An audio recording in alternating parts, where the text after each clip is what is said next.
O que eu vou fazer agora, pela direção de Deus. Deus falou comigo a semana toda. Chorei a noite inteira. A pastora estava achando que eu estava gripado. Chorei a noite inteira, a semana toda. E Deus foi me mostrando várias coisas. Está gravando já? Deus falou para mim: grava, que isso vai servir para alguém. Aleluia, Senhor. Eu não sei por quanto tempo eu vou durar nessa terra. Então você vai gravar tudo aquilo que eu lhe pedi para falar. Deus, todos vocês sabem que Ele é onipotente, onisciente.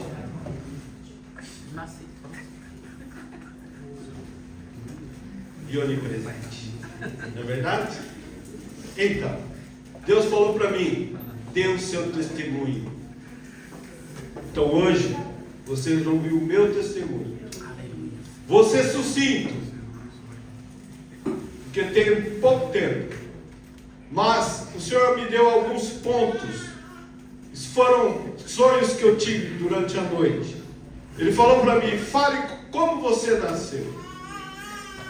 Quando eu nasci, há 67 anos atrás, a minha mãe morava na Pompeia, Vila Romana. A maternidade na rua Marcelina. Estava lá eu na barriga da minha mãe. O parto era impossível de sair. O médico colocou o buticão lá, que a gente chama, ferrão, e puxou minha cabeça. Saí eu, Gilberto. Com 5 meses, minha mãe tem uma foto que ela tirou. Eu não conseguia parar sentado numa poltrona enorme que a minha mãe tinha, do tamanho que eu era. Gordo, cabeçudo, enorme. Deus falou para mim: fala também daquele acidente que você teve. Nós morávamos na Pompeia, na rua Bica de Pedra. Quem conhece? Ninguém conhece. Vila Ângulo Brasileira, atrás da Heitor Montiel. A casa em que eu morava, o dono, ele tinha transporte escolar, ônibus, e a escada que levava até a nossa casa tinha 600 degraus.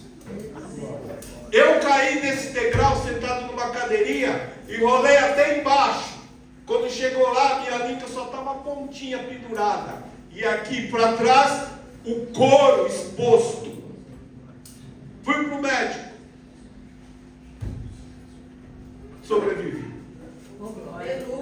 Deus falou para mim: fale também o que aconteceu quando você tinha 10 anos de idade. Eu estava tomando banho. Deus é onisciente, onipotente e onipresente. Eu escorreguei no banheiro, caí, bati esta parte da testa, chama-se fronte, no vaso sanitário, exposta, 35 pontos, tomei aqui. Minha mãe chegou no hospital com 4 toalhas encharcadas de sangue.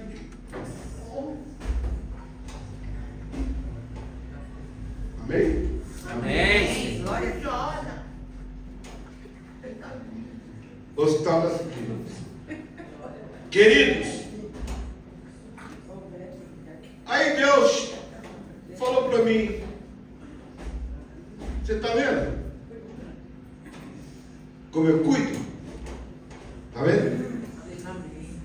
Eu cuido. Passaram-se os anos. Deus falou para mim: na sua juventude, conta aquilo que aconteceu com você.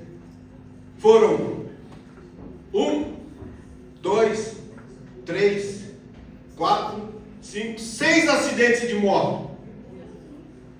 Em 2 deles, eu vi o poste na minha frente, ou seja, eu vi a morte. Eu tinha um amigo que caiu do Vale do Viaduto, Minhocão, Chicrinha. Eu era garoto. Ele caiu, ele gostava de correr. E ele gostava de perigo. Ele caiu da moto lá de cima do minhocão, em cima do poço, morreu. Eu tive um acidente de moto, escorreguei. Quando eu vi era um poste, eu falei, estou morto. Aí o que o senhor fez? Me tirou. Quando ele me tirou para a calçada, a pessoa estava saindo, ela me viu, parou, eu passei direto. O outro acidente, na mesma coisa. Eu ia ver um poste, aí o senhor me quebrou a perna, fui parar no hospital. O outro na Avenida Brasil, rodei numa rua molhada, asfalto. Quando eu rodei, a moto ficou girando 360 lá, daqui a pouco eu passo o olho. E eu indo. Eu paro bem perto do pneu do olho. Lá de lá. Não morri. Esse é o nosso Deus. Ele cuida de você. Amém. Ele tinha um propósito. Ele tinha um propósito. Aí, eu comecei a trabalhar. Deus falou para mim, fala daquele impossível. Fala daquele acontecimento que jogaram você numa fogueira. Isso aconteceu em 1985, Plano Cruzado. Você lembra? Eu trabalhava no escritório de engenharia, era a elite dos escritórios de engenharia. Só existia ele em São Paulo, consultoria, ninguém fazia. Estava trabalhando nesse escritório, era estagiário ainda. Você vai para Brasília. Naquela época, 1985, eles estavam ampliando o aeroporto de Brasília. O aeroporto de Brasília era a forma de uma asa. Asa norte, asa sul. Mandaram um amigo meu, Mário. Só que ele estava trabalhando lá, a filha dele nasceu e voltou para São Paulo. E a turma, nós tínhamos um gerente. Vocês acham que o chefe de vocês é ruim? Você não conheceu esse cara que trabalhou comigo, era meu administrador. Falou, você vai para Brasília. Eu falei, mas eu tenho. Você vai para Brasília, eu te mando embora.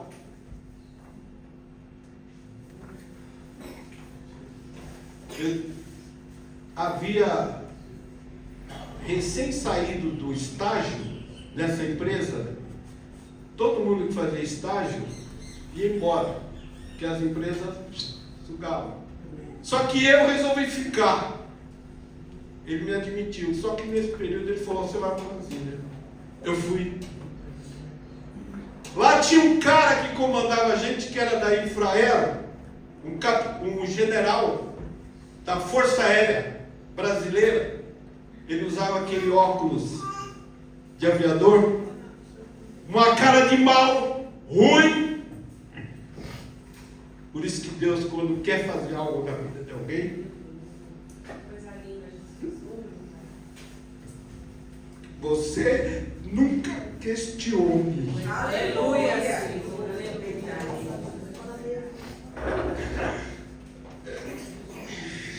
Ruim. Ele tinha um Opala 400. Era o melhor carro da época. O funcionário dele tinha um Opala 3 marchas, 72. O dele era 85, 84 do ano.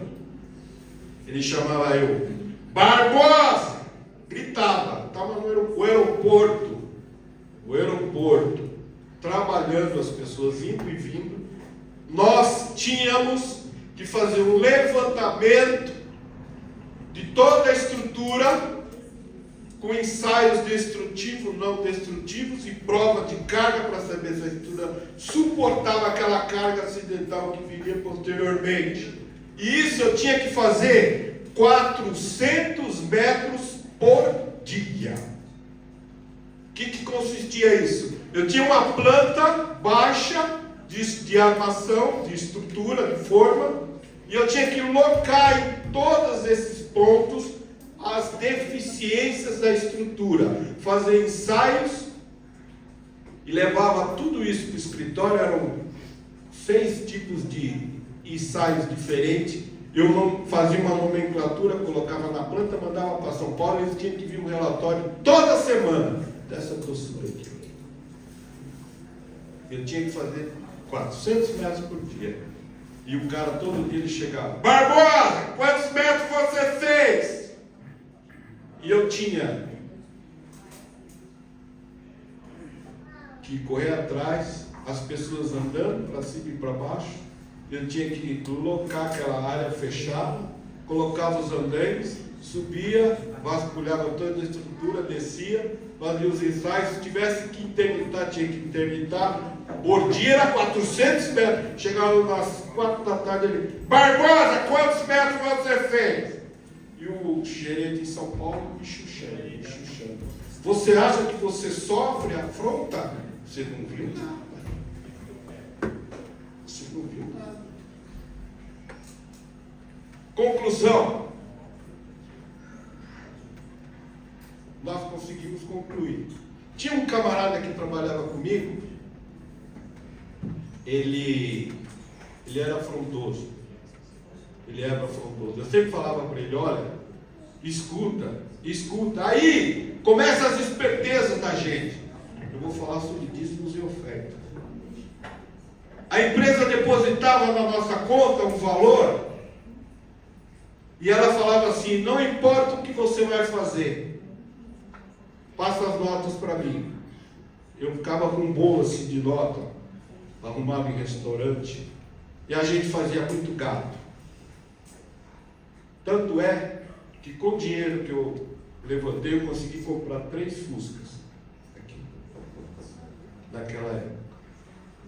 O tamanho era... todo mundo fazia isso. Todo mundo fazia isso. Então, Deus falou: eu vou te ensinar. Eu nem conhecia Deus. Por isso que Deus é onipresente, onisciente, e Ele sabe tudo. E Ele está em todo lugar. Queridos, saindo dali, eu fui trabalhar. Os anos passaram, eu fui trabalhar.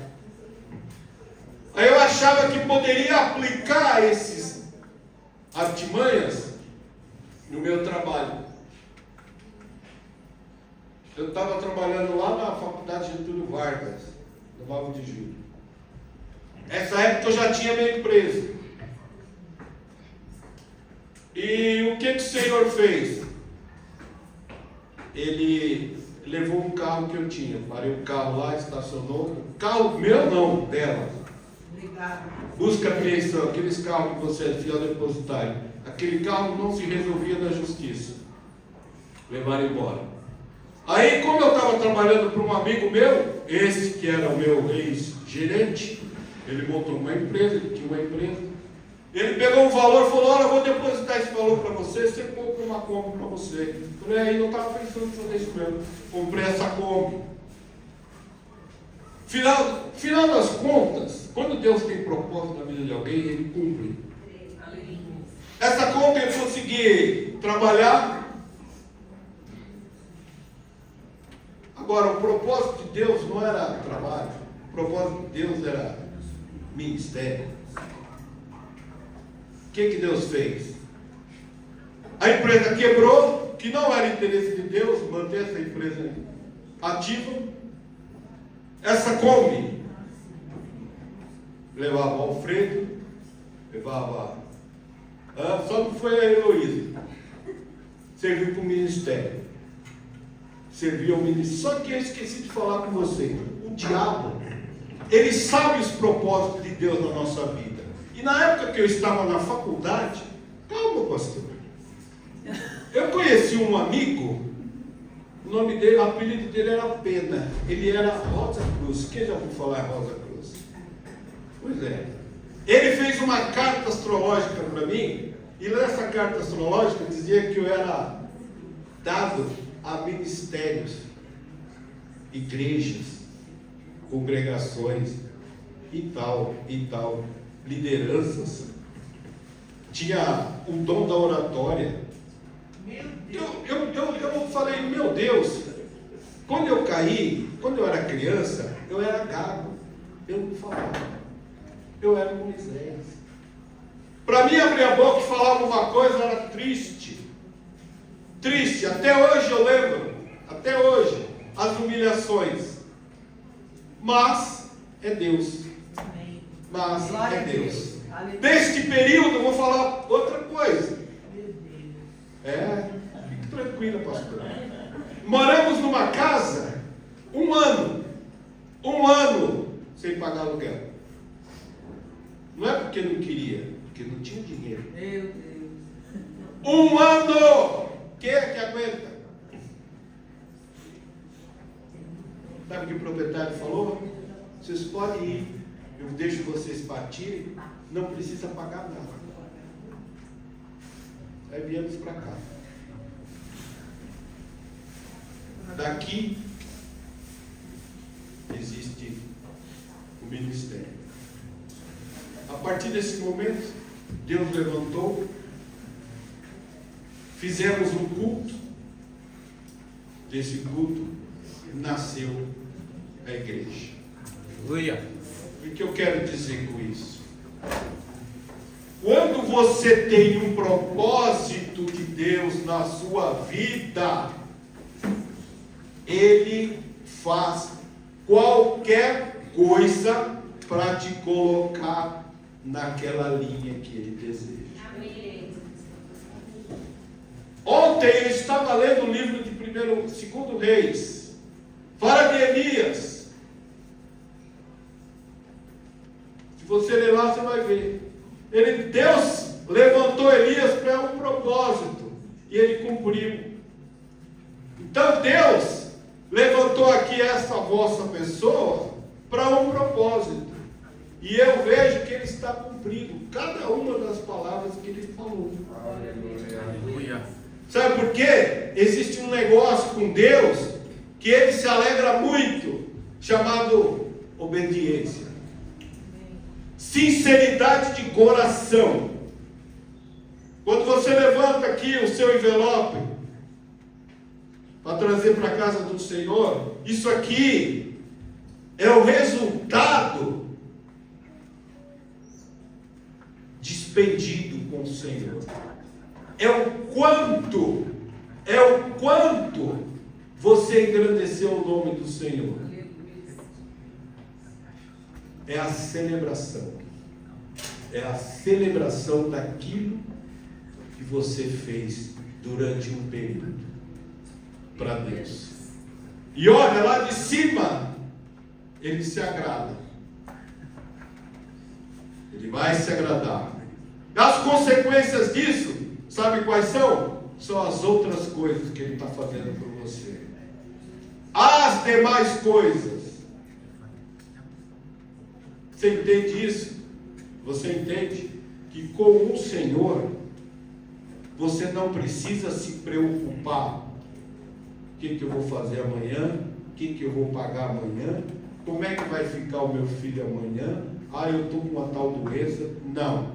Se você agradar o coração de Deus, as demais coisas Ele fará na sua vida. Glória a Deus. Glória a Deus.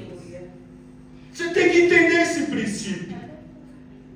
Abraão, Ele levantou Abraão, não foi para isso?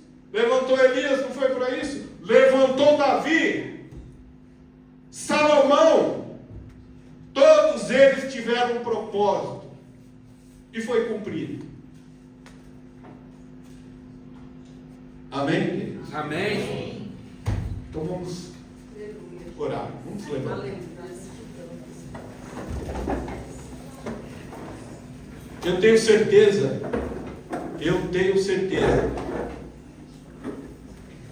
que Ele já está fazendo na tua vida. Porque comigo não falhou nenhuma vírgula até o dia de hoje. Viu? Eu nem me preocupo mais, porque eu fiquei 23 anos sofrendo com algo que eu achava que não tinha cura. Né, Bia? Fiquei sofrendo. Aí eu fui entender que Deus, Ele é onipotente, onipresente, onisciente. Ele conhece e sabe. Aleluia. Por isso eu descanso. Por isso que a palavra de Deus diz que assentai-vos em lugares celestiais. É isso. Você não pode ficar com a tua cabeça aqui na terra. Você tem que ficar com a tua cabeça procurando ver se há algo em mim que possa melhorar para poder agradar ao Senhor. Amém, queridos? Amém. Deus abençoe esse povo. Esta semente que testifica aquilo que o Senhor projetou para cada um de nós, que ela venha germinar. E ela está germinando. E eu estou vendo as raízes se aprofundando com a terra. Sabe qual é a terra? A terra aqui, ó, está germinando. E eu vejo crescimento. Eu vejo as portas. Por isso que Malaquias fala no capítulo 3, versículo 12, 10. O Senhor abre as janelas do céu, vai derramar, sabe o que? Cura, unção de sabedoria, discernimento, revelação, poder. Ele está fazendo. Não é casa, carro, apartamento, não é nada disso. É cura, é almas rendidas ao Senhor. É o que Deus faz quando Ele abre a janela. Ele está te habilitando para poder orar por pessoas, trazer a cura, trazer a libertação. Amém? Amém. É isso que Ele está fazendo. A riqueza são coisas que Ele acrescenta em tua vida. Amém, queridos? Amém. Deus abençoe a vossa vida e a vossa herança, em nome de Jesus. Podem trazer. Eis-me aqui.